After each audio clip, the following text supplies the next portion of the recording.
quick and to the point. We've got something really good happening here at 1 Corinthian.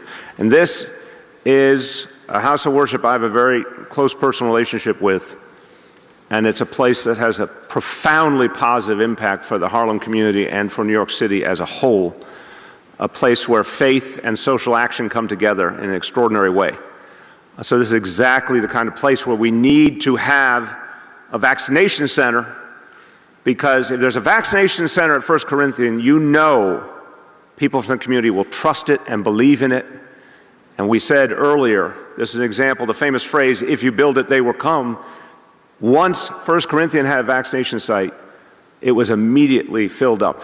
The appointments were snapped up because people want to get the vaccine more and more. There's more trust starting to build. But there's nothing like the trust that comes from community leaders and community institutions that people know and in their heart believe in. So that's what's happening here today. This is part of how we address a number of injustices that came together sharply and clearly in the coronavirus crisis. We saw the horrible disparities in the impact this disease had on some communities versus others. But those disparities were not new. They were put in sharpest contrast by this crisis. The answer to this crisis is to do things differently, to change the way we in government work and the entire society works, to focus on equality more deeply and to redistribute all things that comprise wealth into communities that have done the work but have not been rewarded. And one of the ways to do that is to bring the vaccinations to people who need them most, who have borne the brunt of this crisis. So FCBC is synonymous with equality, synonymous with changing our society positively, constructively, using faith as a fulcrum of change. And so I'm so proud that this center is here, and I see immediately, just hearing the stories of people who got vaccinated, that this is a place that makes a difference. I want to share two stories here for a moment, because I love them so much, what I just heard just now. You know, you can read different reports of what people are thinking and what they're feeling, but there's nothing like talking to people directly and just listening to their stories. So I met two folks out here. Joyce, who's someone who needs a home health aide, and her home health aide is Viola.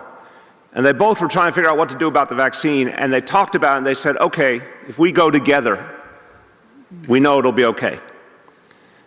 And especially because they knew it was FCBC, they were willing to come together. So they decided they would both come this day, get their vaccine. Both said it was really easy. It was just like getting a flu shot. They felt very good about the experience. And then just a moment ago, two sisters, Wanda and Diane, and they admitted that they had some hesitancy. But you know who convinced them that they really needed to get this vaccine? It was their mom.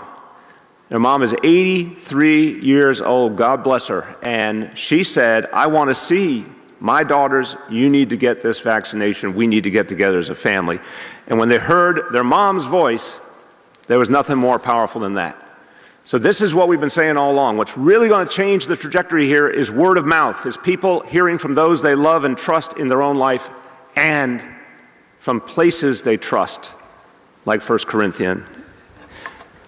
I want to just say a thank you to everyone in the 1 Corinthian family for everything you do for this community and this city.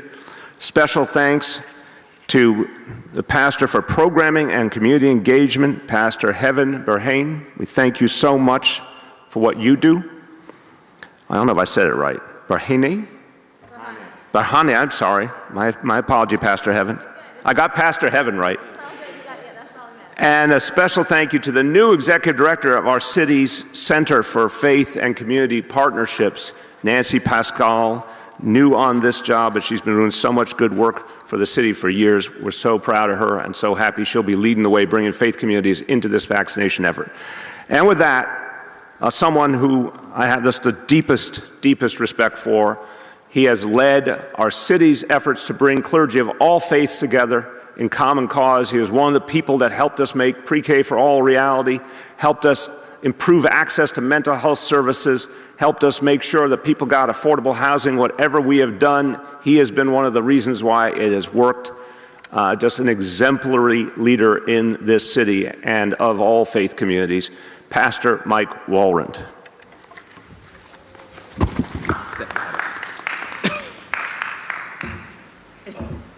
Now you're tall. You've just grown in our audience. Thank you, Mr. Mayor. I want to say thank you again. Over the years, you and I have done many countless things together. I can't name them.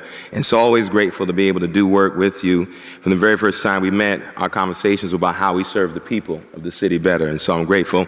Also, welcome to the new Executive Director of Faith and Community Partnerships, Nancy Pascal. And I'm grateful for the work that is done here by members of the FCBC family, one of our most vibrant, diligent, vigilant activists in this city. Maria Davis, who's part of the FCBC family, has been doing an amazing job making sure that the seniors in our community are getting vaccinated. And then our pastor, very own Pastor Heaven, who in 2 days was able to put this together, and in 2 days we were able to fill all the appointments this weekend, 250 appointments with only 2 days notice. And so her amazing work in reaching out to community partners and making sure that people were coming to get vaccinated, and working also with another one of your team, Mr. Mayor, who's also FCBC member, Sister Nicole Jordan Jones, worked with Heaven very closely to make sure that this could happen. And so we're grateful, and I'm grateful to have 3 amazing members of the FCBC family who helped make this happen. This is important. It was critical to us because we know many of the narratives that abound in the city around the vaccine. And several weeks ago, we started demythologizing the narratives, making sure that people were getting accurate information.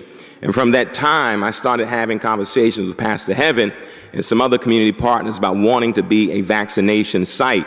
And the idea, just like as the mayor said around issues of mental health, when faith-based communities, churches, mosques, synagogues, and other faith-based institutions begin to participate in demythologizing these narratives, it builds trust in the community.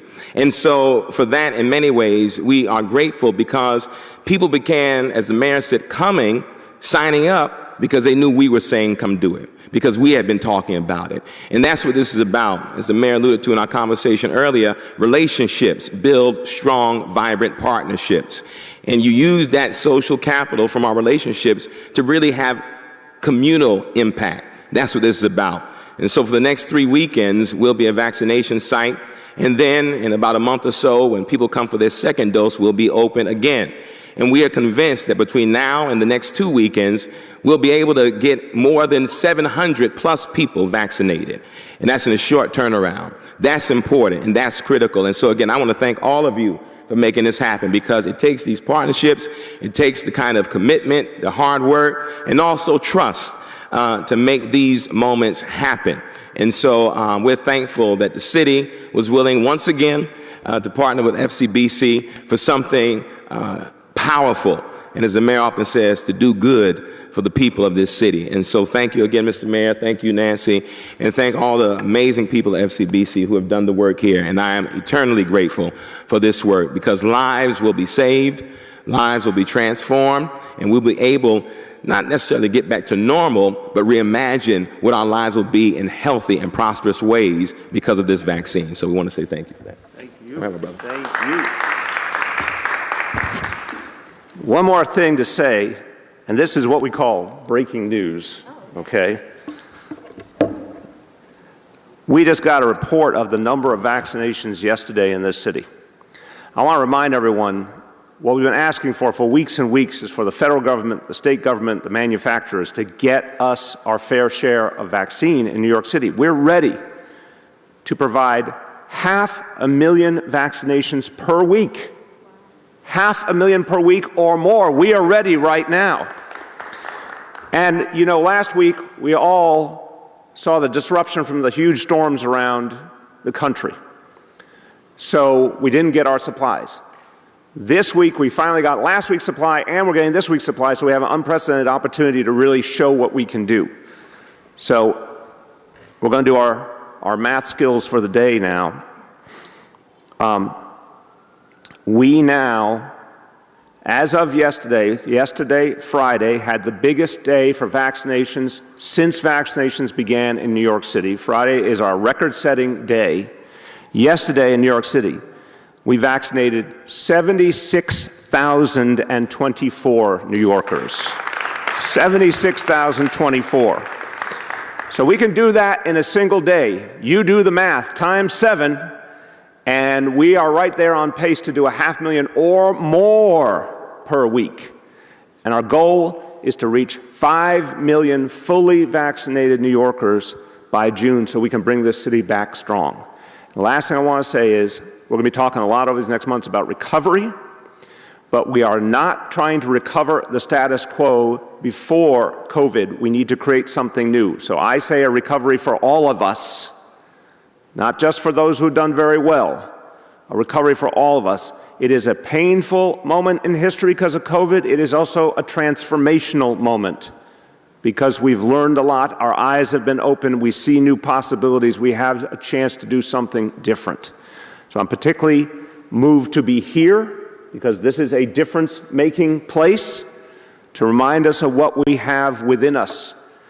But I'm telling you from the evidence yesterday, we will hit that 5 million person goal, and we will be able to bring this city back in all its fullness, all its goodness, all its fairness, and build something better. Thank you, everyone.